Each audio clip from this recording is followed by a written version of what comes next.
Oke guys, selamat datang kembali di channel Oblitz. Dan kali ini, kita akan bedah data terpanas yang baru keluar dari dapur Gaikindo Wholesales mobil terlaris Indonesia bulan Oktober 2025. Biasanya kita udah hafal matilah ya siapa yang duduk anteng di posisi 1, 2, dan 3. Tapi bulan ini surprisingly, ada plot twist yang lumayan bikin geleng-geleng. Ada satu pemain baru di segmen EV yang benar-benar nggak sopan, langsung loncat ke posisi 3 dan sukses bikin merek-merek raksasa Jepang senam jantung. Sementara di posisi puncak, meskipun Toyota masih pegang kendali, model yang jadi rajanya justru mengalami pergeseran signifikan dari bulan sebelumnya. Jadi, siapa yang berhasil jadi raja baru? Dan mobil listrik mana yang bikin geger bursa wholesales? Langsung aja kita bongkar detailnya.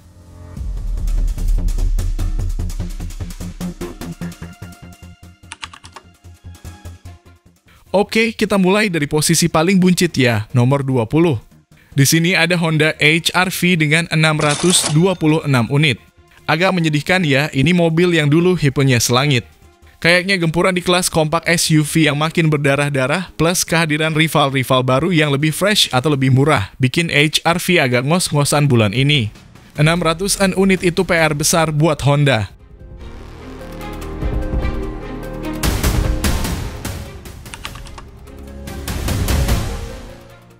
Naik satu peringkat, di 19 ada big boss kita, Toyota Fortuner 746 unit. Kok Fortuner di bawah 1000 unit? Ini agak lesu ya untuk sekelas raja jalanan. Apa para juragan lagi wait and see nungguin model baru yang hybrid? Kita lihat nanti data rival abadinya. Tapi 746 unit ini warning kecil buat Toyota.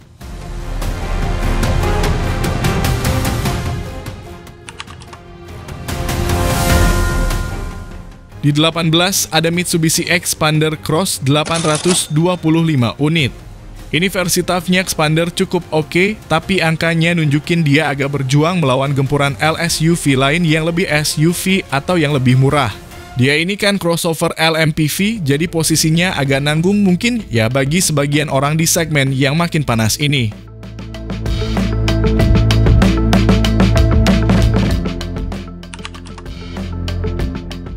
Selanjutnya nomor 17.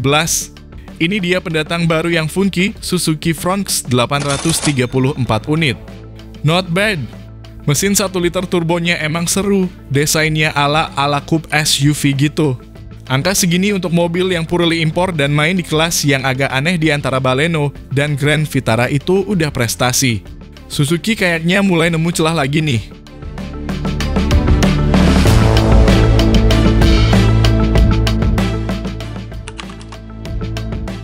Di 16 ada Daihatsu Ayla dengan 851 unit.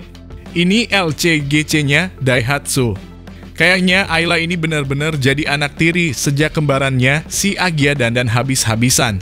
Desain Ayla yang agak plain bikin dia stuck di angka segini. Kasihan, padahal mobilnya irit banget.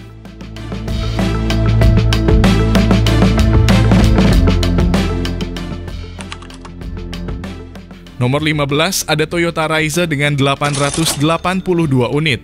Waduh, Raiza yang dulu sempat booming banget bareng Rocky, sekarang cuma 800-an. Ini jelas efek dari gempuran Fronx dan mungkin prioritas alokasi unit Toyota yang lagi fokus ke model lain. Atau simply pasarnya udah jenuh sama SUV turbo 1 liter.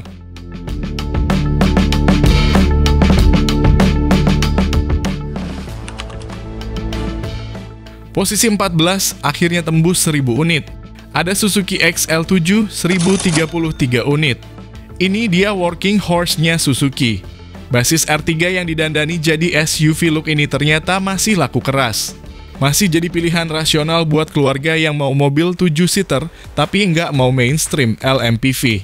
Smart move Suzuki.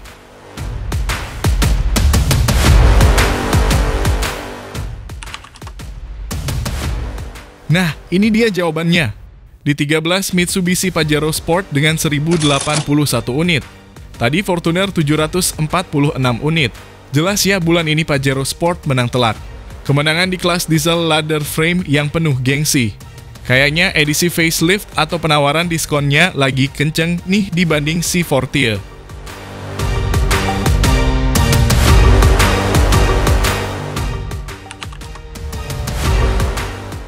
Posisi 12, Toyota Agya laku 1.330 unit.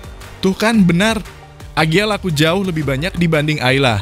Ini bukti kalau desain Agya yang baru, yang lebih sporty ala-ala Baby Yaris GR, itu sukses menarik minat.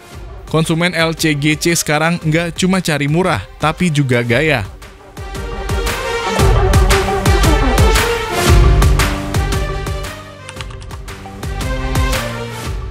Tipis banget di atas Agya, di 11 ada Daihatsu Terios dengan 1.349 unit.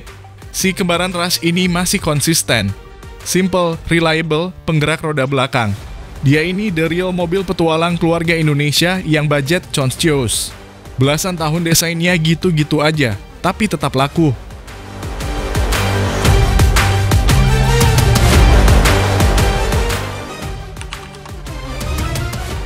Masuk 10 besar, dibuka oleh Daihatsu Sigra 1.689 unit. Ini angka yang kecil buat Sigra. Biasanya dia ini monster di 5 besar, sering ngalahin Avanza malah. Ada apa ini? Apa produksinya ketahan? Atau kita lihat kembarannya nanti? Tapi Sigra di 1.600-an itu aneh.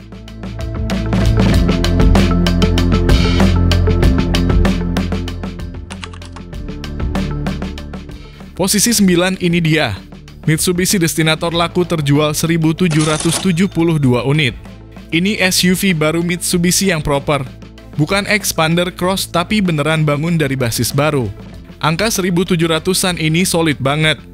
Dia langsung nyelip XL7 dan Terios. Kayaknya strategi Mitsubishi pasang badan lawan Rush Terios mulai ngefek.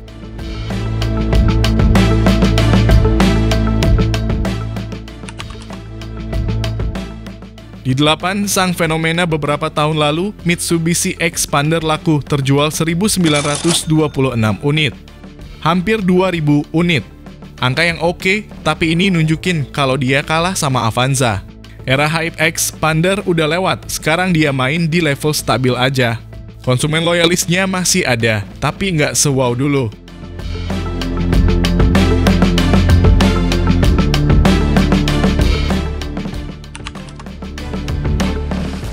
Nomor 7, sang raja LSUV Toyota Rush dengan 2.014 unit. Tuh kembarannya Terios 1.349 plus, Destinator 1.772 plus, XL71 1.033. Rush sendirian 2014. Ini nunjukin betapa kuatnya brand Toyota dan demand RWD di segmen ini. Walaupun fiturnya gitu-gitu aja, tapi emblem Toyota dan ground clearance tinggi itu resep sukses abadi.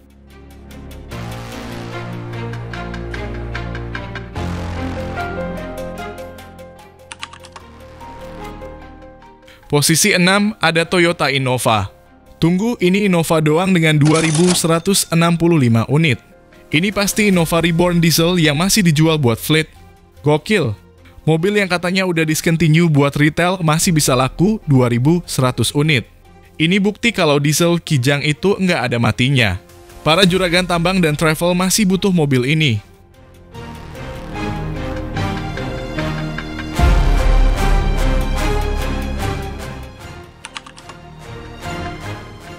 Masuk 5 besar, ada Honda Brio Satya dan RS dengan 2.175 unit. Tipis banget di atas Innova Diesel. Brio masih jadi raja LCGC 5-seater dan city car. Dia jadi tulang punggung absolut Honda. Di saat HR-V lagi lesu, Brio yang gendong penjualan.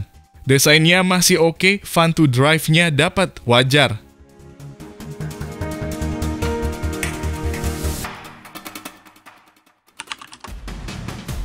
Nomor 4 ini dia Innova yang sebenarnya buat zaman sekarang. Toyota Innova Zenix dengan 2.748 unit. Kalau digabung sama yang diesel tadi, total kijang itu 4.913 unit. Gila.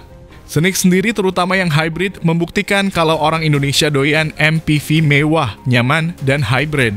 Antriannya masih panjang ini pasti.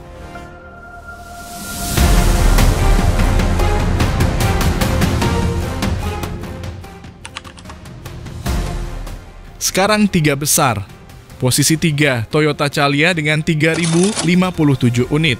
Nah, ini baru angka LCGC 7-seater yang masuk akal. Ini menjelaskan kenapa Sigra tadi jeblok. Kayaknya alokasi produksi Astra full dikasih ke Calia bulan ini. Calia tetap jadi pilihan super rasional keluarga baru Indonesia.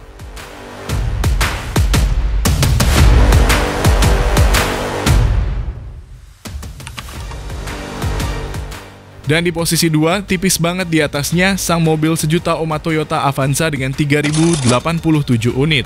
Avanza dan Calia ini selalu jadi safety net Toyota.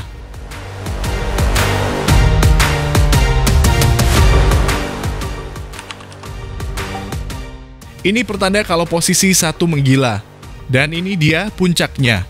The King of Oktober 2025, BYD Atto 1. Dengan penjualan 9.396 unit. Ini wholesales, artinya distribusi unitnya lagi gila-gilaan masuk Indonesia. Dia nggak cuma ngalahin Avanza. Dia ngalahin Avanza Plus, Calia Plus, Zenix digabung. Ini sejarah. Ini guncangan, ini statement dari BYD. The game has changed.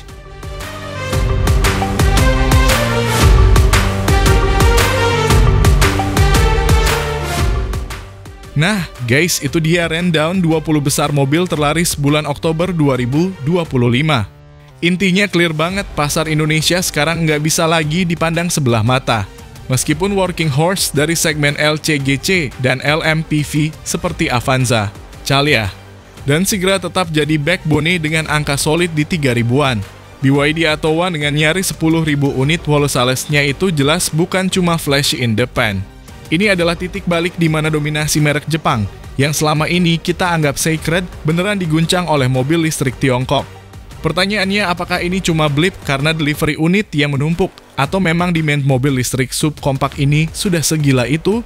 Yang pasti, the king is dead, long life the king. Dan kali ini rajanya full electric. Kita lihat di bulan depan apakah Toyota dan Honda akan bereaksi dengan amunisi baru mereka, atau mereka cuma akan menonton Atto 1 ngacir di puncak. Sampai ketemu di bedah data berikutnya.